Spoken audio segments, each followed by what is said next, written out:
Don't worry about my size. I'm not worried about it. I'm glad he's not worried about it. I'm ready to go to work. Just get out there and compete and show these guys what I can do. Aaron Jamal Brooks, born January 14th, 1985. Today's feature is one of those guys for me I always loved watching play and held as one of my favorite players even if he wasn't all everything on the NBA level or considered one of the best on that level. What I liked most is although he was never the tallest, he was most certainly the most competitive on most floors he stepped on, even if it was to a fault. A while back, Damian Lillard was asked about players whose games he admired most, and he had great things to say about Kyrie Irving, even calling his game the most beautiful ever. It may be a stretch because I still haven't seen a game more beautiful than Michael Jordan, but I understood where he was coming from, as basketball is subjective and the question wasn't who's best, but more his preference. I feel the same way about a player like Aaron Brooks.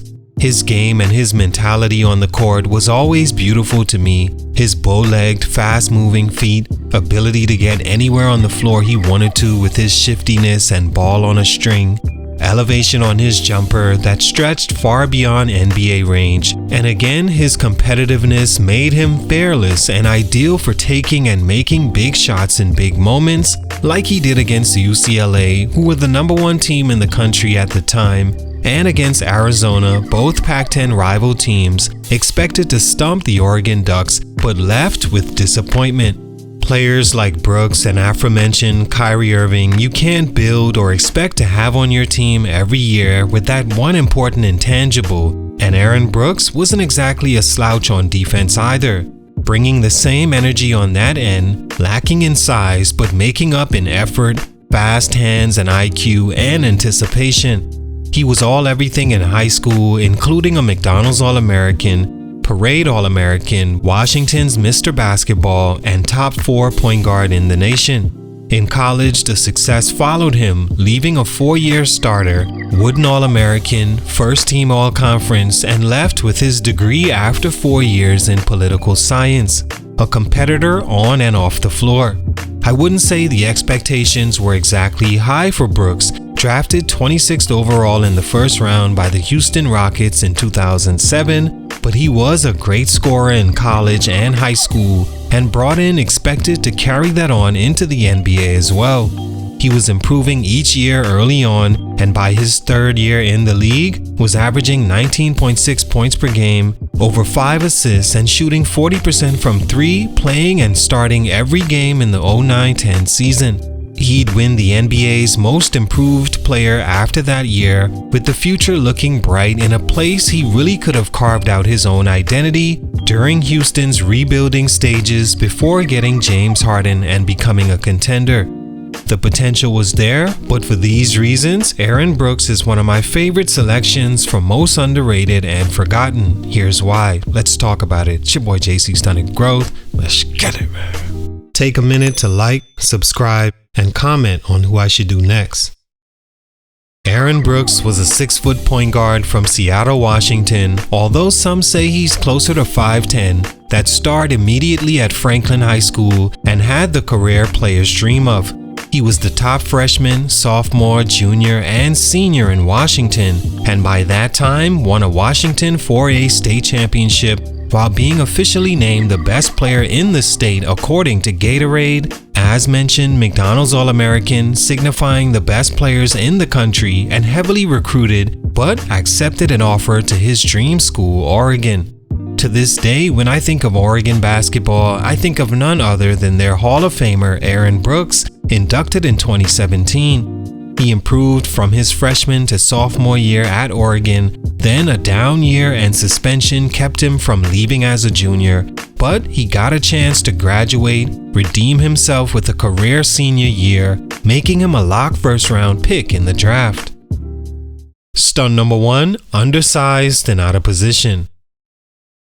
The most glaring growth stunt for Aaron Brooks that hindered him from becoming a dominant player was the fact he was never in the correct position in the first place, and much of that was because he never grew into a shooting guard's height, which his game and mentality was perfect for, but under 6 feet, which I truly believe is his accurate height, he pretty much had no chance of becoming what his talent suggested he could be unless his last name was Iverson. Allen benefited from being on the smaller side but still able to dominate because he could play either position just as effective as the other, and he was much more athletic as an above the rim play and had the unique ability to get his shot off over anyone. Not comparing Iverson and Aaron Brooks at all, just making it known that it's possible to be undersized and out of position and still be great. But some things will have to fall in correct places to get that opportunity. Allen was the first overall pick. Brooks was a late first rounder with significantly less opportunities in that position. He began his career with no starts and about 12 minutes per game as a rookie, then more than doubling that by his second year, starting 35 games as well. He finished with 11 points and 3 assists per game, making 36% of his threes on a Houston team that did make the playoffs. With leading scorers Yao Ming and Metta World Peace gone, plus the health decline of Tracy McGrady, Brooks' role was as green as it ever could be, and it resulted in the best year of his career, scoring career highs and hitting game-winning shots and setting records as the season went on. 09-10 was prime Aaron Brooks on full display, and the NBA rewarded him with the Most Improved Player award. Although a great individual year, the Rockets didn't make the playoffs and Brooks was still too small for the team to view him as their point guard or shooting guard of the future. He'd be traded the very next season in a move I don't think happens if he was a little bit taller, was more of a true point guard, or if stunt number 2 doesn't happen. Stunt number 2, stepping on Manu Ginobili. I still remember when this attempted half-court shot happened and remember feeling it couldn't have happened at a worse time for Brooks. Coming off the best year of his career, putting himself in position not only for the Rockets to have to pay him like an individual NBA award winner, but truly consider him in their future plans. Sure, he was a score-first guy, but if he could get that average to 22-23, while maintaining over 5 assists per game and helping the Rockets to a better record, possibly even the postseason, anything could have happened. But in just the 5th game of the season, Aaron Brooks attempted a half-court shot to beat the halftime buzzer and stepped on Manu Ginobili's foot, spraining his ankle so bad he was out well over a month, missing 21 games before coming back to play 34, but was never the same as he was the year before, nor the first handful of games on the year. Make matters worse, Kyle Lowry, 4th-year backup point guard, took over and played well into a career year for the Rockets, running the offense just as well and less of a liability due to his strength and on-ball defense. When Brooks returned, Lowry held on to the starting spot, being more of a true point guard than Brooks, causing the team to trade Brooks mid-season to the Phoenix Suns, a team with a Hall of Famer in front of him who happened to lead the league in minutes played from the position. Brooks, again, still wasn't himself after the ankle injury, and after the lockout in 2011 that ended in December, he remained in China and returned with the Kings the next season.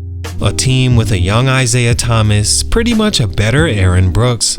None of these circumstances happen if Brooks wasn't the one attempting that half-court shot, landing on the foot of Manu Ginobili, changing his career forever.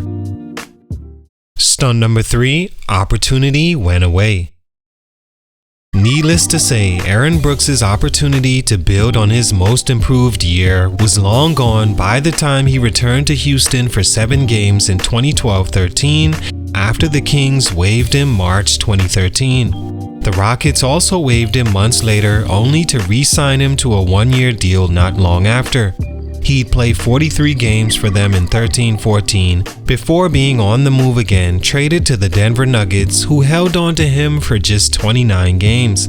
His journey around the league was becoming normalcy by that point, as he played for Chicago, Indiana, and Minnesota over the next 4 years, never given the same opportunity he had in Houston in year 3 to be the Aaron Brooks many believed he still could be. In the NBA, that's how it happens. Once you're typecasted into a role and that role remains your ceiling for a few years in a row, or an injury happens that slows you down and places you in that role for lack of ability, you're pretty much forever given opportunities that match where teams believe you to be. Doesn't matter how many scoring outbursts you have, it'll take much more to remove yourself from who they see you as. But Aaron Brooks just wasn't the same player after the injury and being moved around so much to change the perception of him. After 10 years in the league at 33 years old, Aaron Brooks was officially done in the NBA. He moved on to Australia for the 2019-20 season, but in the first month tore his Achilles, ending his playing career. He'd move on to coaching opportunities thereafter for the Knicks. All in all, Aaron Brooks still played 10 years in the league at barely 6 foot and out of position. He had a solid run that included being a star on the high school level and college level and winning an NBA individual award. Again, one of my favorite players who I wish had a better shake during his journey, but for these reasons, his growth was stunted. Salute, much respect. It's your boy JC Stunted Growth, and I'm out.